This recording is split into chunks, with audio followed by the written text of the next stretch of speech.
Kaixo, lehen aipatugun bezala, orain Josu Reparazekin gaude, Nafarroako ikastolen elkarteko kidea dena. Kaixo, zer moduz? Egunon, oso ongi zuek. Oso ongi baita ere. Berriz ere hemen zaude, ezta? Datorren hilabetean matrikulazio epea irekiko delako, ezta? Hori da, martxoaren 17an edo 24an, oraindik ez dagoelako erabat ziur, irekiko da astebetez haur hezkuntza eta lehen hezkuntzako ikasleak matrikulatzeko aurre inskripzio epea bai. Eta ze adineko jendeak eman dezake izena? Bueno, hemen kanpaina bideratzen da modu zuzenean 3 urte dituzten neskamutilentzat, hau da 22an jaio ziren umeentzat, baina egia da irekitzen dela baita ere epea gainerako adin guztietarako, bai haur hezkuntzan, hau da matrikula eman dezakete ere 4 urte eta 5 urte dituztenak, eta lehen hezkuntza osoan ere. Kasu hauetan izena ematen dute, horiz ikastetxez aldatu nahi duten familiak edo kanpotik etortzen direnak eta badakitenak hurrengo urtean hemen biziko direnak. Eta normalean aukera dago ikastolan beste kurtso batean sartzeko? Bai, eta nahiko ohikoa izaten da, urte oro izatea ikasleak sartzen direnak ikasturte edo ikasmaila desberdinetan bai. Eta ze ikastola ditugu hemen Nafarroan? Bueno, Nafarroan 15 ikastola daude. Ikastolen mugimendua, eta nik uste hori dela bereizgarri bat, mugimendu bestela konsideratu izan da beti. Ez direlako ikastola solteak, ez da ikastola bat, elementu isolatu bat, sare baten parte da. Orduan, Nafarroako 15 ikastolak daude bazkidetuta Nafarroako ikastolen elkartean. Ikastola gehienak kooperatiba dira, baina kooperatiba horiek elkartuta daude, ikastolen elkartean. Gaur egun, Nafarroako ikastolak deitzen dugun horretan, eta sare hau zabaldu egiten da Euskal Herriko gainerako lurraldeetara ere, eta Euskal Herri osoan 114 ikastola gaude, eta guztiok osatzen dugu sare bat. Eta sare hori biltzen da Europako hezkuntza kooperatiba deitzen den erakunde batetan. Hora gurea mugimendu bada, mugimendu anitz bat, eta Nafarroa anitza da, eta gure ikastolak ere anitzak dira, ez? Ikastolarik handiena daude kokatuta Iruñerrian, dira San Fermin ikastola Zizur Txikian, Padezi Galdatarrabian eta Jaso ikastola Iruñan.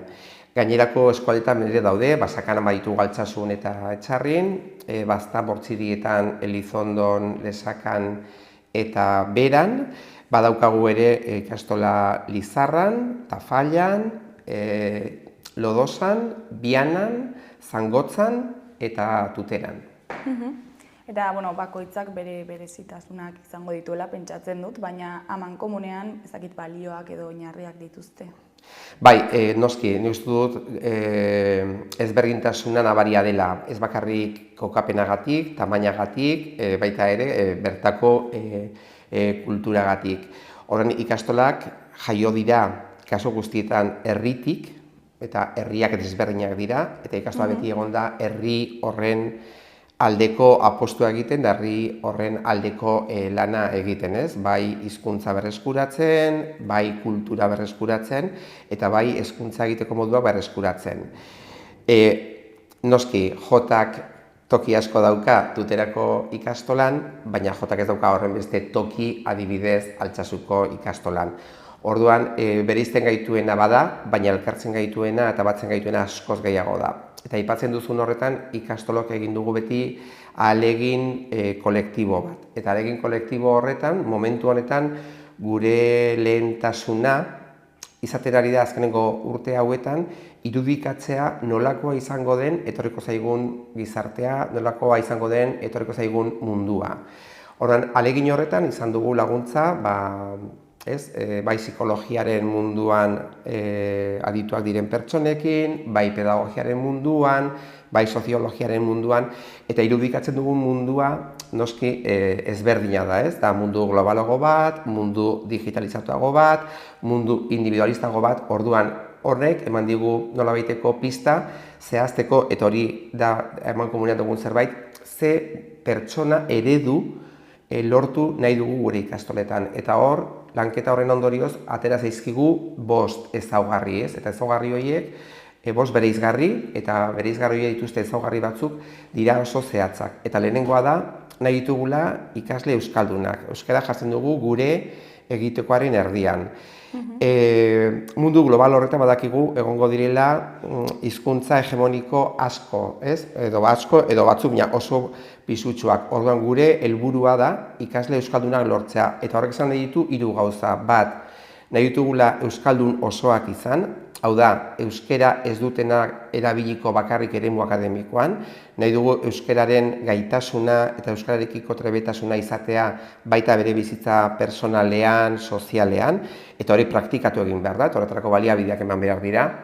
Nahi dugu baita ere izatea euskal kultura eta euskal identitatea ezagutu eta bizi egingo dutenak, eta hor adibidez, esan dugu mundua izango dela digitalagoa, bai, gure helburua baita ere, euskerazko ekoizpenak sustatzea, euskerazko ekoizpenak erabiltzea, eta gero baita ere, noski ikastoak eleaniztunak ere bagara, eta garbi dago hizkuntza hegemonikoek badutela bere erabilpena, baina horrean, gure helburua da euskara erdian jartzea, eta gure ikasleak datorren mundu global horretan euskararekiko duten kontzientzia modu garbi batetan garatzea.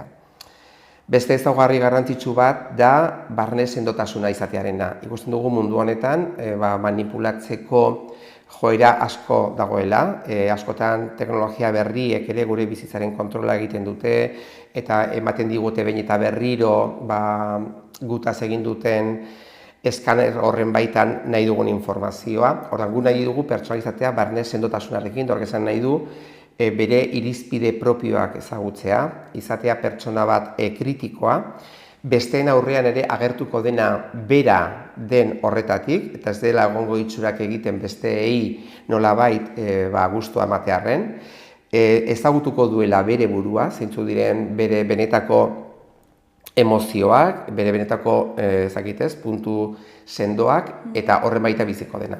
Gero beste ezaugarri batzuk dira izaera kooperatiboarena, eta hori dago oso lotuta ikastolon izaerarekin, horren nahi dugu gure pertsona izatea kooperatiboak, ez kompetitiboak, baizik eta kooperatiboak, ez? Eta horretarako garrantzitsua dira empatia, bestearen tokian jartzea, komunikazio asertibo bat izatea, horretan ari gara, alegin horretan, hori ez, markatu ditugun ezaugarri horiek lortzeko, noski aldatu ditugu gauza asko, aldatu ditugu gure materialak, gure metodologiak, batzuetan baita gure eraikuntzak ere.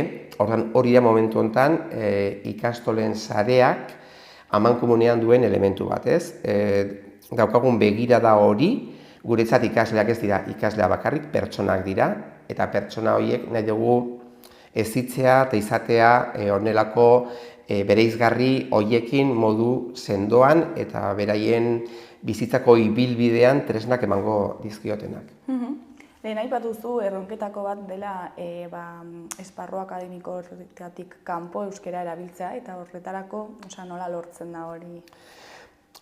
Oso garrantzitsua da momentu honetan, indar asko jarri da beti gela barruan gertatzen denarekin, eta gela barruan ere badakigu gertatzen dela askotan ahozkoak ez duela toki gehiegirik. Orduan, inork ez du ikasten hizkuntza bat erabiltzen praktikatu gabe. Ezin dugu ikasi gerian egiten, teorian esaten digutelako zer egin beharren, salto egin behar da, ez? Orduan, gela barruan ahozko komunikazioa badu garrantzia handia, eta hori lantzen saiatzen gara behin eta berriro, baina kanpoan gauza asko ditugu. Adibidez, momentu honetan, bai jantokian dauden begiraleak, bai jolastokietan dauden begiraleak, bai eskolaz kanpoko jardueretan dauden begiraleak, pertsona horiek egiten duten lanaz kanpo badute ardura garrantzitsu bat ere hizkuntzarekin, eta hizkuntzaren konstientziarekin. Orduan, momentu honetan ari gara trebatzen pertsona hauek, ari gara formatzen, beraien rola izan dadin hizkuntzaren begiradatik ere. Eta orduan, ikaslei eman zaizkie aukerak horretarako. Egin behar da plan oso bat eta eskaintza zabal bat, euskaraz bizi ahal izan daitezen. Eman behar zaizkio baita ere, bere gustokoak diren eta kulturarekin lotutako hainbat gauza. Orduan, eman behar dira aukerak egiteko trukaketak, herri euskaldunagoak direnekin ikasleak praktikatu dezaten. Orduan, badago zer egin oso handia eskolaz kanpo, eta hori guretzat garrantzitsua da. Eta honekin batera ere, oso garrantzitsua da, familien rola. Gure ikastolak anitzak dira, toki batzuetan familia euskaldunak dira ugarienak, eta beste batzuetan aldiz dira gutxiengo bat. Orduan, familiak ere nolabait eztea euskararen erabileran garrantzitsua da, ez? Eta batek ez badaki ere zer, noski, egingo du ahalegin bat ikastolatik, egunerokotasun horretan agurrak, esaldi laburrak, euskaraz irabil dezaten, ez? Ez dugu nahi ikastolara etortzea eta entzutea buenos días, papa, mama, horrek guztiak elikatzen du euskararen aldeko uniberso zabal bat. Orduan, esaten dugunean eskolaz kanpo horretaz ari gara, ez? Da familien eremua eta da ikasleen eremu hori, ez? Ludikoa, garbi dago ikasleen bizitzan dagoela eremu bat dela eskolaz kanpokoa, baina nahiko formala, eta hor eragiteko aukera handia daukagu, eta horiek dira, esan dituenak ez, jantokiko espazioak, eskolaz kanpoko dauden eskaintzak, kirolaren mundua, eta gero dago beste eremu bat oso zaila dena iristen, da eremu ez akademikoa, baina informala da, ez? Eta hori da, elkartzen garenean bi lagun, eta gure kasari garenean, gure gauzetaz hitz egiten, hor eragitea oso zaila da, baina beste nolabait gure ardurapean dauden ekintza bitan eragitea askoz errazagoa da, edo behintzat egin daiteke modu planifikatu eta antolatu batetan. Eta gurasoak edo familiak izaten dute beldurra ez baldin badakite euskeraz bere semeak edo alabak ikastola batera eramatera, eta agian ezin lagundu etxeko lan horietan edo ez dakit. Bai, egiten duzun galdera hori da oso galdera rekurrentea, ez?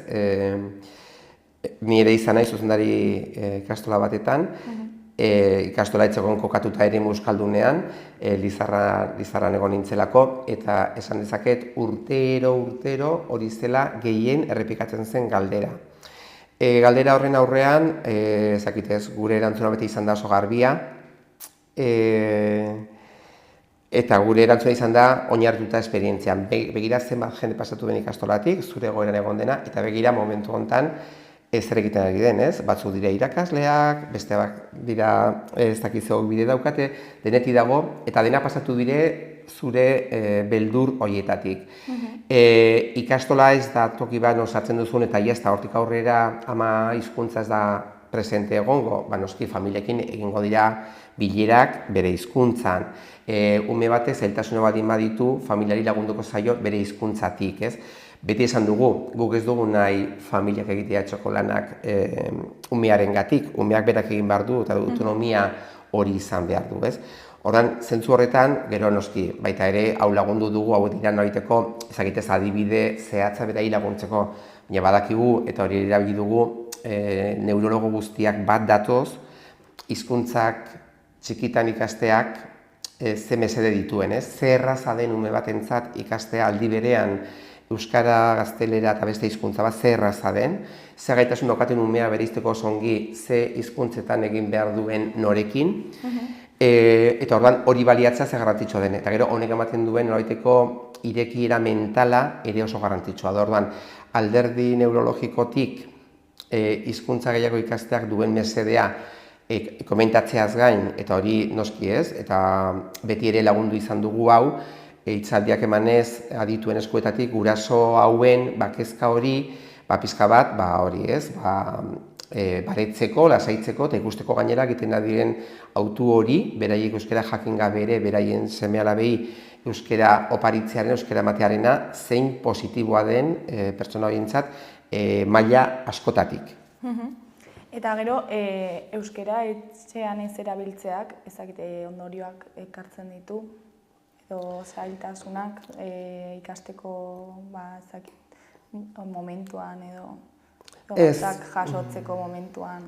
Ez, nik uste dut ez duela eraginik. Bai, izan zake eragina hizkuntzaren beste registro batzuetan, ez? Noski, lagun artean euskeraz egiten duen batek etxarrin edo arbizun, edo hori ditu beste rekurso batzuk, ez? Eta ditu, noski ez, hizkuntzaren erabilera askozaz ere ludikoago bat, edo flexiglago bat, hori, bai, hori etxean ez duenak, agian, edo bere inguruan euskara ez duenak ez du izango aukera hori hizkuntzaren beste registro horiek ezagutzeko, baina nik ez dut ikusi eraginik bere bizitza akademikoan. Zertarako baditugu oso ikasle onak bere etxean aitak eta amak euskara ez dakitenak, eta oso ezakitez, ibilbide ona egin dute maila akademikoan.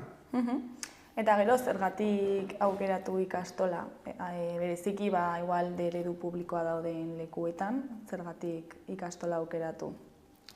Bueno, hemen nik uste dut ez gaudela lehia batetan, uste dut denok daukagula tokia, eta Nafarroan bereziki denok beharrezkoa gara, ez bakarrik dugula tokia, beharrezkoa gara, euskararen berreskurapenean, euskararen sustatzean, zenbat eta gehiago egon hobe.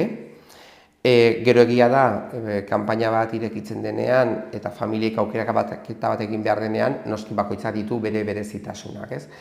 Orduan, gure berezitasun garrantzitsu bat aipatu dut sare bat garela, ez gaudela bakarrik ikastola bakoitza. Garrantzitsua niretzat oso eta bereizgarria oso da ikastolok dugula autonomia botere publikoekiko, kasu honetan hezkuntza departamentuarekiko. Gure kasuan aitak eta amak gurasoak dira ikastolen titularrak, eta beraiek zer esan daukate nolakoa nahi duten izatea beraien seme alaben hezkuntzak. Dute aukera parte hartzeko erabaki organo askotan ikastolan. Horan, autonomia horrek bai eramaten gaitu guk egitera gure autu propioak. Ez gaude hezkuntza departamentuan dagoen momentuko kontseileriaren erabakiaren eskuetan. Noski baditugu betetzeko hainbat arau, baina ez gaude gure titularra ez da momentu hontako hezkuntza kontseilaria eta ez aurrekoa. Gurean titularra beste batzuk dira. Autonomia horrek eramaten du nolabait guk hezkuntza eta bizitza ulertzen dugun modu hori gauzatzera, ez? Eta horregatik aukeratu dugu adibidez Kiba programa, eta Kiba programa hori ezarri da 15 ikastola, eta ulertzen dugulako jazarpena dela 20. mendean, 21. mendean lakra izugarri bat bizi dutena pertsona batzuk bere hainbat ezaugarrirekin. Orduan, ikusten dugunez, hori ez dugula nahi gure ikasleentzat, gure seme-alabentzat, aukeratzen dugu programa hori. Eta programa hori implementatzen dugu, eta horretarako gure profesionalak formatzen ditugu horretan. Orduan, hori da bereizgarri bat, ez? Daukagun autonomia, botere publikoekiko eta hezkuntza departamentuarekiko, nolabait guk nahi ditugun programak aurrera emateko. Noski, bete beharko ditugu dekretua, bete beharko ditugu hainbat alderdi, baina badaukagu askatasuna guk hezkuntza ulertzen dugun moduan aurrera emateko. Honetarako zer ditugu? Oso profesional egonkorrak, eta hori oso garrantzitsua da. Programa hauek ez lirateke posible izango mugikortasun handia dagoen plantilla batetan. Gure ikastoletako profesionalak, irakasleak eta irakasleak oso egonkorrak dira. Eta horrek ahalbidetzen du, noski ez, bai ikasleen jarraipen bat egitea hurbiletik urteetan zehar, eta bai egiten du posible, aukeratzen ditugun programetan formakuntza hori manik, izatea egonkor bere momentuan. Eta gero, hori da uste dut, ikastoloak sortu ginenetik izan dugula konpromiso garbi bat euskararekin. Hori da gure horregatik sortu ginen, eta uste dugu badugula tokia oraindik hor, ikastola badutela murgiltze eredu bat, eta euskara dela beraien ardatza, eta hori ere bereizgarri bada, beste zenbait eredutan dauden pai eta horien inguruan. Guretzat kulturarena ere elementu oso garrantzitsua da, eta gero, aipatzen dudanean autonomiarena, ikastoletan zerbitzuak normalean sortzen dira familiek dituzten beharren arabera, eta orduan eskaintza hori ere asko zabaltzen da, ez? Uste dut ikastolak aintzindari izan ginela 2 urteko gelak irekitzen, momentu hartan ez zeudelako aurreskolak, sortu ginenetik, eta 2 urteko mehen zerbitzua beti egon da.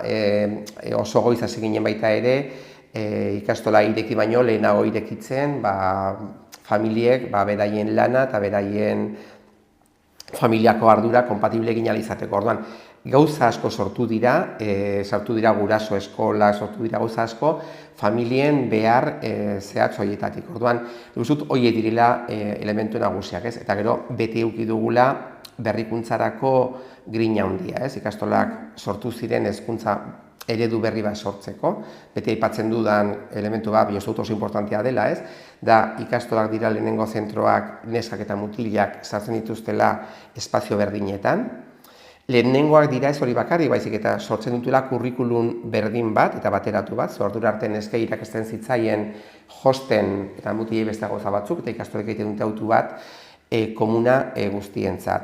Eta orduan berrikuntza hori zegoen ere oinarrietatik, ez? Ez dugu ikasten bakarrek liburuetatik, ikasten dugu asko bizitzako beste esperientzia batzuetatik, ikasten dugu asko bata bestearen gandik, taldea lan eginez, orduan beti mantendu dugu fideltasun hori nolabaiteko berrikuntzarekiko, ez? Eta ez dugu izan beldurrik hezkuntza aldatzeko eta egokitzeko gizarteak dituen behar berrietara. Ez dakit komentatu dugun, baina duela urte bat hemen egon zinen, eta zein izan da urte honetako balorazioa? Bueno, igazko urtea, bukatu zenean aurre matrikula epea, euskararen munduan ari garenok, bai hezkuntza publikoan eta bai ikastoletan, pozez ospatu genuen, lehenengo aldia zelako urte askotan D ereduak, bai batean eta bai bestean, gainditen zuela matrikularen 30ko langa. Hori izan zen guretzako berri pozgarria, eta esaten dudanean, hori ez, deno beharrezkoa garela hori izan zen adibide bat, ez? Uste dut asko daukagula hezkuntzatik eskaintzeko Nafarroko gizarteari, izan zen oso urte ona, baina aurten, 2025an irekitzen den aurre matrikula epe honetan badakigu ume kopuru askoz txikiagoa dagoela. Aurre ikusten da, 10%ko jetxira badagoela matrikulan, eta horrek noski izango du inpakto bat ere azkeneko kopuru absolutuetan, ez? Horren, urte arraroak dira, jaiotze tasa oso txikiarekin, eta baita ere hori ez, asko dira etorkinen seme-alabak. Horren guretzako ere bada erronka bat momentu honetan, nola irakarri euskararen unibertsora, euskararen mundura, familia hauek euskara ikas dezaten, ez? Uste dugulako honek hori familia hauek irakartzeak inpaktatuko duela modu positiboan euskararen ezagutzan eta erabileran, eta inpaktatuko du oso modu positiboan baita ere elkarbizitzan, eta uste dugu euskara dela tresna bat elkarbizitzarako, ematen duela aukerak bizitzeko pakean eta zure espektroi eta zure abanikoa ere irekitzeko. Eta matrikulai dagokionez, nola ikusten zu etorkizuna? Behera joango direla uste duzu? Momentu honetan jaiotze tasak alde handia da, direla 10 urte zegoen jaiotze tasen kopuru eta gorengoa oso ezberdina da. Gero egia da ez dagoela ere horrelako berantzko joera bat markatua, badirudi gero egoten dira repunteak, egazko urtea dibezetzen hain txarra izan, aurtengoa ematen du ez, bertan jaiotakoak 2022an askoz gutxiago dira, 10% gutxiago, eta gero honek du inpakto oso desberdina tokien arabera, ez? Hori izan arren datu orokorra, gertatu daiteke Sakanan jaiotze tasa jaitsi izana 20%, Iruñan igo izana 3%, eta ordan oso egoera ezberdina da, baina bai da momentu bat, denok kezkatzen gaituena, ez? Bai publikoak eta bai gu, ez? Gero eta ume gutxiago daudelako. Eta herrietan nabaritzen da hemen Iruñan baino gehiago alde hori? Bai, nik uste dut despopulazioaren gaia nabaria dela, oso nabaria herrietan. Egia da, ikastolak daudela jarrita Nafarroako eremu oso desberdinetan, ez? Kristau eskola gehienak adibidez, daude kokatuta Iruñerrietan edo edo hiri handietan.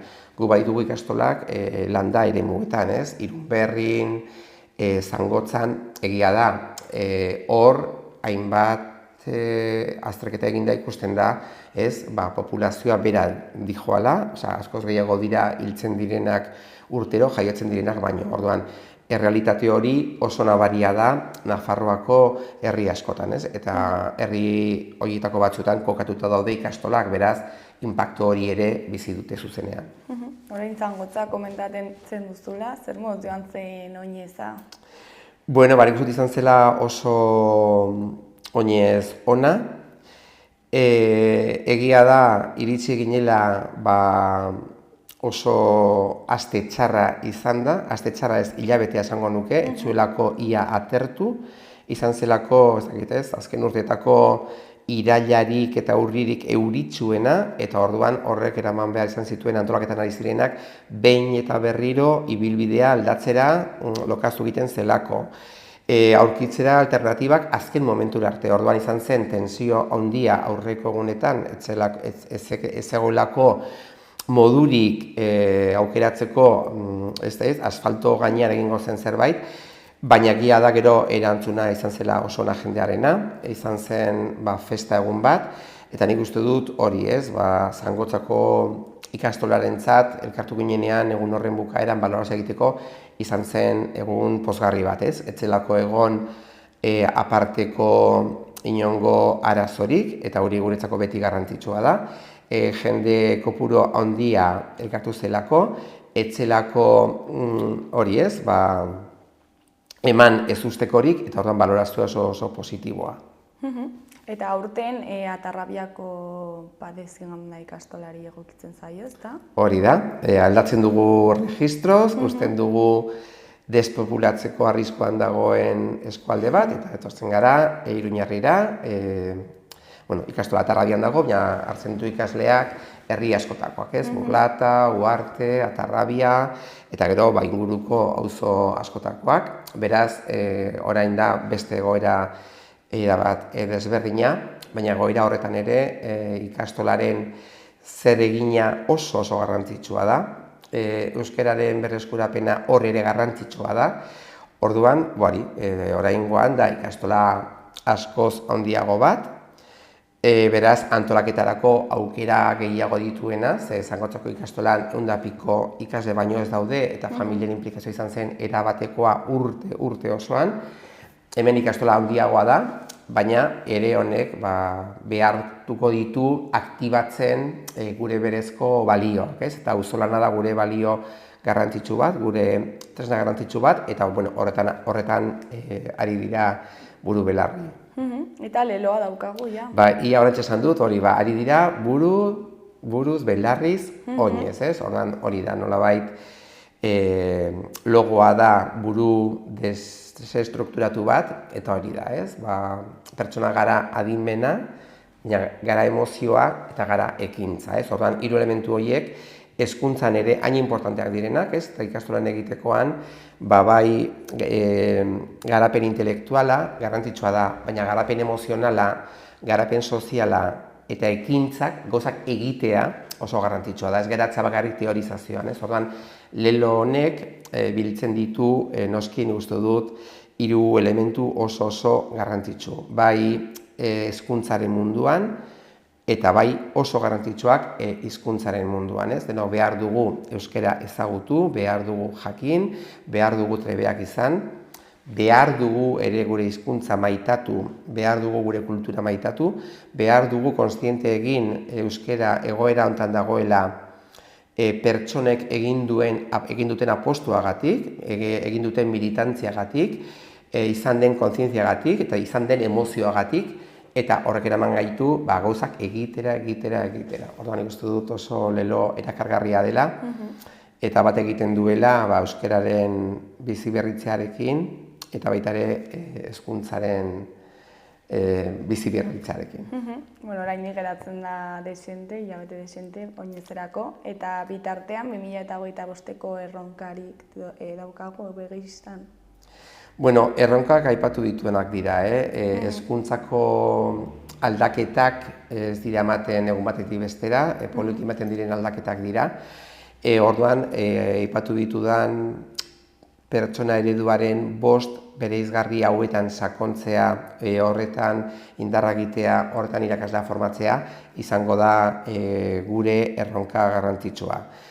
Ordan horiek dira bereziki erronkak, momentu hontan Nafarroako 15 ikastolak ja dute erabat berrituta haur hezkuntzako metodologia, daukate berrituta beraien espazioak, beraien materiala berriak dira, eta hauek guztiak lerrokatzen dira lortu nahi dugun pertsona eredu horren baitan, ez? Zagarbi dago, esaten dugunean buruz bihotzez ekintzez, hori da esaten ari gara, ez? Ez dela nahikoa guk irudikatzea mundu berri bat, ez da nahikoa guk irudikatzea pertsona eredu bat eta bereizgarri jakin batzuk, gero ez bagara pasatzen ekintzara, ez? Eta ekintza horretan hori dago, ez? Materialak egitea, egoera berriak sortzea, irakasleak trebatzea eta ematea urratsak ekintzan hori posible egin dadin, ez? Ze pertsona bat ez da kooperatiboa egiten, nik esan dudalako, nahi dugu pertsona kooperatiboak izatea. Hori egiten da posible, txikitatik, behin eta berriro, ikasleak jasan dituzunean elkarrekin lanean, eta elkarrekin lanean ez da zu gehi ni bi isla, ez elkarrekin lanean, eta horrek dituen, inguruan dituen balio eta ezaugarri guztiak praktikatu egin behar dela txikitatik, ze batzuetan garbi dago ez dela erraza, landu egin behar dela, eta horrek izan behar du ibilbide bat hezkuntza mundu oso horretan zaren. Orduan horretan ari gara, eta gure erronkak horiek dira bereziki. Bueno, Josu, eta ja bukatzeko, ez dakit zerbait gehiago komentatu nahi duzun, zerbait esan jendeari? Bueno, nik uste dut hori, momentu hau interesgarria dela familientzat, aukeratu behar dute beraien seme-alabak printzipioz urte askotan egongo diren ikastetxe bat. Nik uste dut ikastolak elkarbizitzako espazioan badirela. Nik uste dut ikasleak zoriontsu egoten direla ikastoletan. Familiek dutela toki bat oso garrantzitsua eta irakasle, profesional eta familiarteko lotura oso sendoa dela. Nik uste dut behin eta berriro errepikatzen den zerbait bai ikasleen, bai familien artean, ez, ibilbidea bukatzen dutenean da, hau izan da guretzat beste familia bat. Eta garbi dago hori, ez, ikastolen izaera dela noski, ez, herritik sortutako izaera bat, ez, orduan hori guretzat ezaugarri hori oso garrantzitsua da, ez, ari garela herria eraikitzen, eta nik uste dut iristen diren ikasleak tratatuko ditugula horrela, ez, pertsona bezala, eta lagunduko diegula bere ibilbidean, atera ditzan bere alderdirik positiboenak, atera ditzan bere ezaugarririk sendoenak, eta lagunduko diogula prozesu horretan, ez. Orduan, hemen jendea animatu, ikastoletan ari dira egiten ate irekien egunak, uste dut garrantzitsua dela baita ere familiak erabakia hau hartzerakoan konbentzimenduz egitea eta dituzten zalantza guztiak behin eta berriro galdetzea. Ikastoletako zuzendariak beti irekita daude, familiek izan ditzaketen kezka guztiak argitzeko.